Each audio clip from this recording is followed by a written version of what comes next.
Bom dia, vascaíno. Após estar vencendo pelo placar de 3-1, o Vasco acabou cedendo o empate ao Melgar. O que aconteceu com o time no segundo tempo foi inacreditável.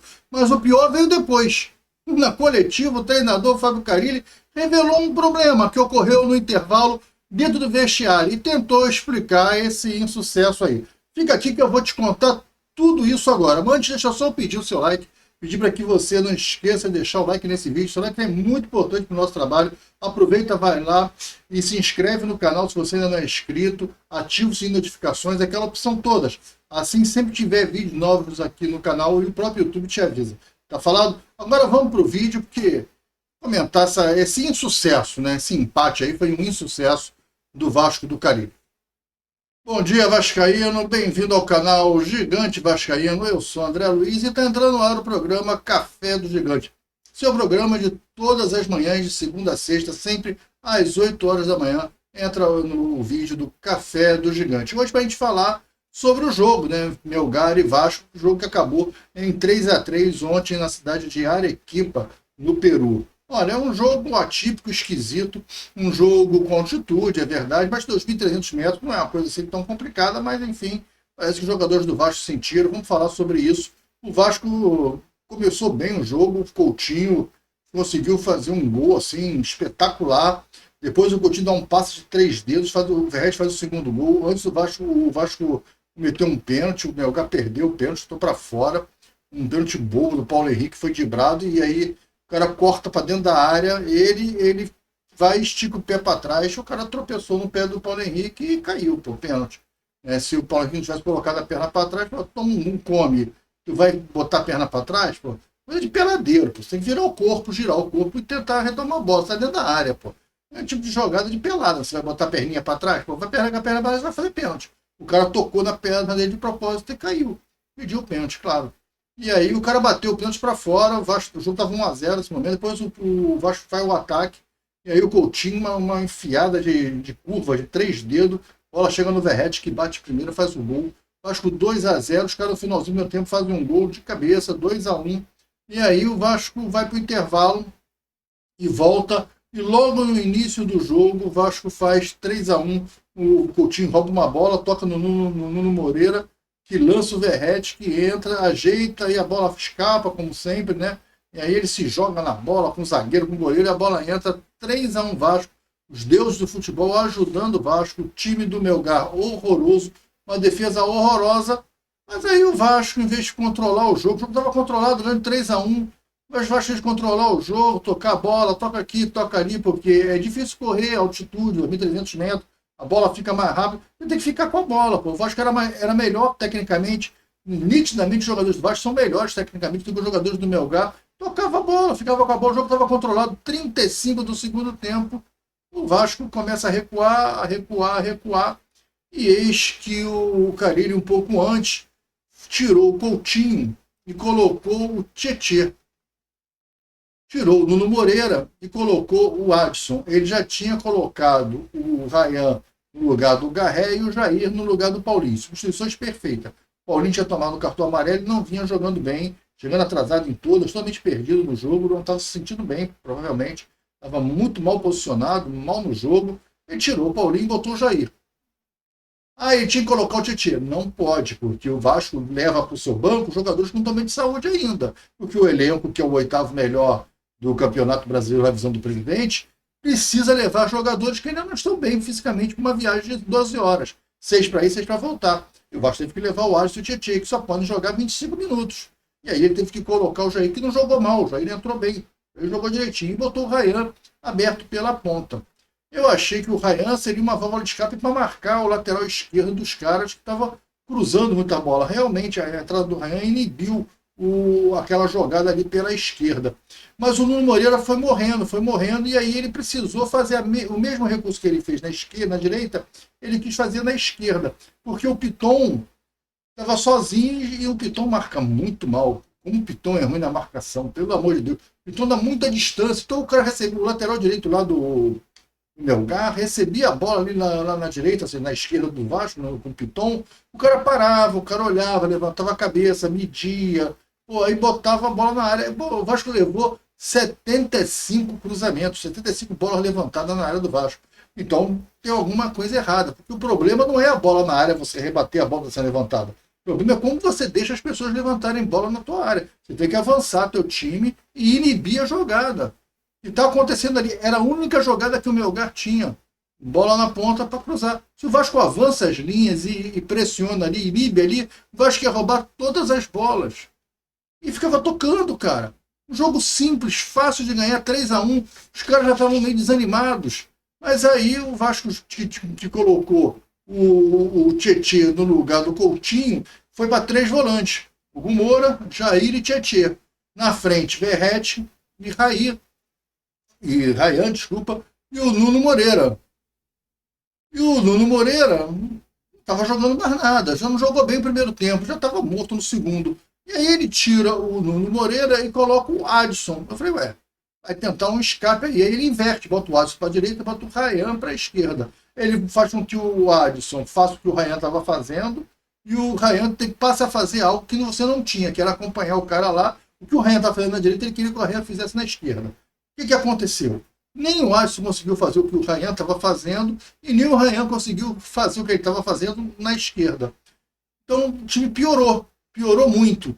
E aí ele tinha mais uma substituição para ajustar o time. Aos 35 do segundo tempo, quase um pouquinho mais, 37, 38 do segundo tempo, ele teve a brilhante ideia de acertar o time.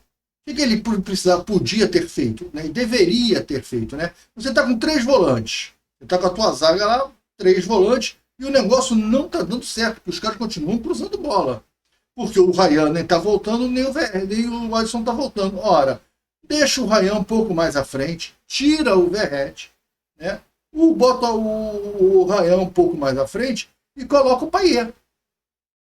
Aí você ia ficar com uma linha de 3, Ryan, Payet e Adson. Porque o Ryan na frente, né? Ficava com o Payet no meio. Você ia ficar com o Payet no meio, Adson e Ryan. Você tinha uma linha de 4, uma linha de 3, o Payet e 2. O Adson, que fazia um meia, juntaria ali com o Payet, reforçaria a esquerda, e o Ryan de válvula de escape. Com isso, o time do Melgar ia ter dificuldades, porque o que aconteceu? O Melgar botou defesa contra-ataque, botou os zagueiros do Melgar ficaram jogando dentro do campo do Vasco. Se o Vasco tem um Payet e tem um Ryan, um cara que sabe lançar, não adianta você ter um cara de velocidade, o Adson e o Ryan, você não tem ninguém que lance essa bola para os caras. O Payet era um cara lúcido, um cara para pegar a bola e enfiar. O Vasco ia ter contra-ataque. O Vasco ficou sem contra-ataque, ficou sem nada, porque o treinador resolveu, aos 30 e poucos do segundo tempo, ainda tinha mais de 10 minutos de jogo, com os acréscimos, foram 6, 16 minutos de partida, o cara resolveu colocar o Lucas Oliveira, botar 3 zagueiros. Aí ele ficou com 3 zagueiros, 2 laterais, 3 volantes. E 2 jogadores ali no meio, no ataque. Ele botou os 2 para defender também, botou o Ryan para voltar, para fazer uma segunda linha ali. O Adson também tinha que voltar. Então o Adson ficou, se você pegar uma linha reta ali, 3 passos à frente da meia-lua, era a posição do Adson. Nunca que o cara vai pegar a bola ali, vai carregar, vai driblar todo mundo para fazer o gol, porra. Não vai. O goleiro dos caras, do Melgar, chegou uma hora do jogo a jogar quase no círculo central. E toma cruzamento, e Vasco com 3 zagueiros. O que me chama a atenção é que você teve o campeonato carioca quase que todo com o zagueiro Lucas Freitas, que perdeu a posição inexplicavelmente. Ele não fez um mau campeonato, ele fez um bom campeonato, mas perdeu a posição para o Maurício Lemos. Entendo, o cara foi contratado para ser o titular, tem mais nome, tá ok, entendo. Não concordo, mas até entendo. O Maurício Lemos está treinando pra caramba, é o titular, veio para ser o titular, para ser o xerifão. Acabou o carioca, o Lucas Freitas foi para reserva e o Maurício Lemos começou a jogar. Por que o cara colocou o Lucas Oliveira em campo? Lucas Oliveira é aquele zagueiro que não aprovou, que pichotou lá aquela bola contra o Volta Redonda, lembra? Aquele gol do Volta Redonda, um erro claro do Lucas Oliveira. E outra coisa, se você ia botar mais um zagueiro, tinha que colocar um zagueiro de pé esquerdo, porque a pressão toda estava acontecendo no lado do Piton. Então você tinha o Piton e não tinha ninguém de pé esquerdo. Entrou o Lucas Oliveira, que a primeira jogada quase fez um pênalti. Um peladeiro, um jogador horroroso e baixo, um zagueiro baixo. 1,74 m, um cara baixo para a zaga. Para que colocou o Lucas Oliveira? O que aconteceu com o Lucas Freitas? Ele xingou a mãe de alguém, está saindo com a filha de alguém dentro do Vasco. O que aconteceu com o Lucas Freitas? Por que o Lucas de Oliveira passou à frente do Lucas Freitas? Cara, é uma coisa que é inexplicável. O Lucas Oliveira, eu sei que ele foi revelado pelo Pedrinho e pelo Felipe. É isso? É amigo? É parça? Tem que jogar? Olha. E aí a gente sofre com esse tipo de gestão do Vasco, a gestão dos parça, dos amiguinhos, dos coleguinhas. O cara tá no elenco, tem que jogar. Então tem que jogar. Daqui a pouco vão subir o filho do Felipe, o do Lucas Loureiro, um volante que é meia boca, é razoável. Não é horroroso, não, mas também não é jogador para jogar no Vasco. É reserva do sub-20, mas daqui a pouco está jogando no profissional. O excelente zagueiro que nós temos, já que nós precisamos de um zagueiro alto, forte, rebatedor, bom de bola, que pegasse a bola, saísse com a bola jogando, esse cara ficou no Rio de Janeiro, é o da base, o Luiz Gustavo, que é seleção brasileira. O Lucas Oliveira nunca foi seleção brasileira na vida dele, mas esse cara é hoje a primeira opção para a zaga do Vasco. Olha, ridículo, escolhas horríveis do Carille. Carille já pode ser mandado embora? Não sei. Eu não vi nada do Carille o ano todo. Eu achei o Vasco uma evolução no jogo contra o Santos. Achei uma pequena evolução, falei isso aqui. Achei que o Vasco deu uma evolução, teve uma jogada ensaiada. A jogada do gol do Payet foi uma jogada ensaiada. Teve mais uma ou duas jogadas ensaiadas. Vi um time mais com vontade, mais voluntarioso. Vi uma tentativa de marcar pressão alta. Vi uma saída de bola atrás errada. Até que um dos gols, o gol do Santos, aliás, sai assim, né? Paulinho sai errado, mas já é uma falha individual. Mas eu vi o Vasco tentando fazer algumas coisas. Hoje, eu vi o Vasco ganhando de 3-1 e o Léo Jardim dando o bico pra frente. Porra, pra quê? Tá ganhando o jogo de 3-1, cara. Tu é mais técnico do que os caras. Pra que dar bico pra frente? Segura a bola. Agora tem que ter um jogador que sabe segurar a bola no meio de campo. Não tinha. Botou 3 volantes, 3 zagueiros e tomou 2 gols. Parabéns ao Carille. E aí na coletiva justificou, dizendo que era o momento de precisar se ganhar. E jogou uma história do vestiário, que no intervalo, no vestiário, vários jogadores foram para o balão de oxigênio que estavam sem ar. Tá bom. Mas isso justifica a derrota? E aí ele botou o Lucas Oliveira porque era o melhor fisicamente? Qualquer um era melhor fisicamente, porque faltava 15 minutos, 20 minutos para acabar o jogo, qualquer um aguenta jogar 15 minutos. Até o Payet aguentaria jogar 15 minutos. Era só o Payet segurar a bola, cara. E o Payet sabe fazer isso muito bem. Você tem um jogador desse. Você já estava com o Adson e o Ryan em campo. Pô, você recuava o Adson, deixava o Ryan mais espetado como centroavante. Não era mais jogo do Verratti, coitado. Não era mais jogo pro Verratti. O Verratti já tinha feito a parte dele, já tinha feito 2 gols. Tinha que ter saído mesmo, saiu certo. Mas não saiu para entrar um zagueiro. Com 35 do segundo tempo. O que o Carille fez? Chegou pro Melgar e falou, olha, pode vir em mim que eu tô aqui facinho.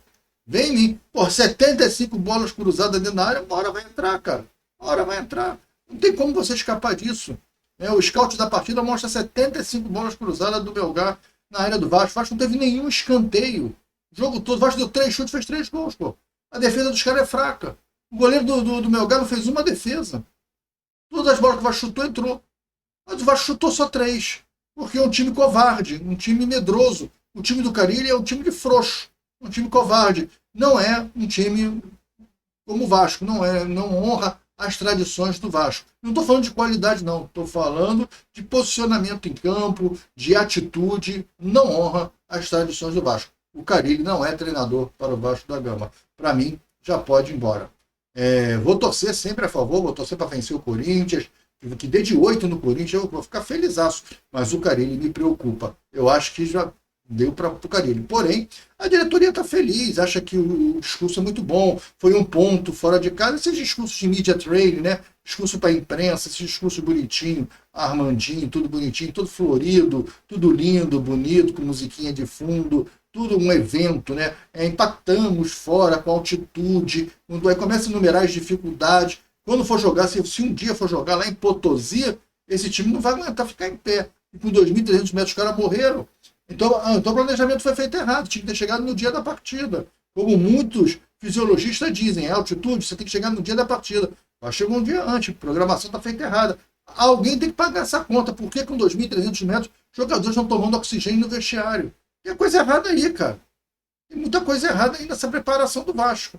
Mas, enfim, o Vasco resolveu levar 27, 29 jogadores, 28 jogadores para lá e preferiu usar um jogador que não jogava desde o jogo contra o Volta Redonda. Parabéns, que é o Lucas Oliveira. A culpa é do Lucas Oliveira? Não. A culpa é do cara. Se bem que ele não jogou nada, não acertou nada, não lembro de ter rebatido nenhuma bola. Eu lembro de ter feito quase um pênalti. Ele é horroroso, tecnicamente horroroso. Ainda joga torto ali com o pé na esquerda com o pé direito. Um cara horrível para jogar. Mas ficou com 3 zagueiros destros. Porra, coisas assim do treinador, só que o Carille faz. Mas a base do Vasco hoje em dia ela não é mais valorizada. Durante a transmissão e na live de pós-jogo eu também lembrei isso para o pessoal da live, né? Que nas Libertadores 98, quem sentava no banco, um dos zagueiros que sentava no banco na campanha da Libertadores era o Valquimar, cara. Que era um zagueiro que é o pai do Rayan. E era da base do Vasco. O cara subiu em 97, se profissionalizou e ficou no Vasco. Ele não jogou nenhuma partida da Libertadores. Porra, não jogou. O titular era o Mauro Galvão, cara. O titular do Vasco era o Mauro Galvão. Mas o Valquimar fez parte da campanha. No banco tinha um zagueiro da base. Hoje o Vasco não tem mais zagueiro da base, não confia na base. E o Vasco tem um zagueiraço na base, que é o Luiz Gustavo. Mas tem que jogar o Lucas Oliveira, porque hoje joga os amigos, joga os parceiros, os parceiros. O treinador tem que escalar o cara. Porque o cara é parceiro. Não importa que o Lucas Freitas jogou melhor. Dá mais uma chance pro cara, dá mais uma chance pro Lucas Oliveira. Vai dar. Nesse jogo aí lá fora, você dá chance pro Lucas Oliveira. E o cara tem que botar, cara, porque o Felipe tá lá dentro. Pô, o Felipe é parça do cara. O cara tá falando lá, pô, Felipe, deixa eu jogar aí, você me viu crescer, dá uma chance aí. Eu falei, pô, cara, ele bota o cara, deixa o cara jogar aí, quero jogar um pouquinho e tal, pá, eu boto o cara, se dane. Se você vai vencer o jogo, se você não vai. O importante é os parceiros jogar, tá todo mundo feliz. Ganhamos um ponto fora de casa, podiam ser 3. Perdemos 2 pontos. Jogo fácil de ganhar, muito fácil. A gente vai ganhar o Melgar no Rio de Janeiro? Vai ganhar o Melgar no Rio de Janeiro. Temos que ganhar agora o Porto Cabejo também em Santo André, que é um time horroroso. Mas vamos pegar um jogo duro lá na Venezuela, lá em Carabobo, né? Carabobo, o jogo, a cidade de Carabobo, o estado. É um lugar assim na Venezuela. Nós vai jogar com esse time lá. Assim, lá é ruim de jogar. Vai ter que jogar lá. O time dos caras é horroroso, mas local inóspito, esse time do Vasco sente tudo. E vamos ter que decidir vaga com o Lanús.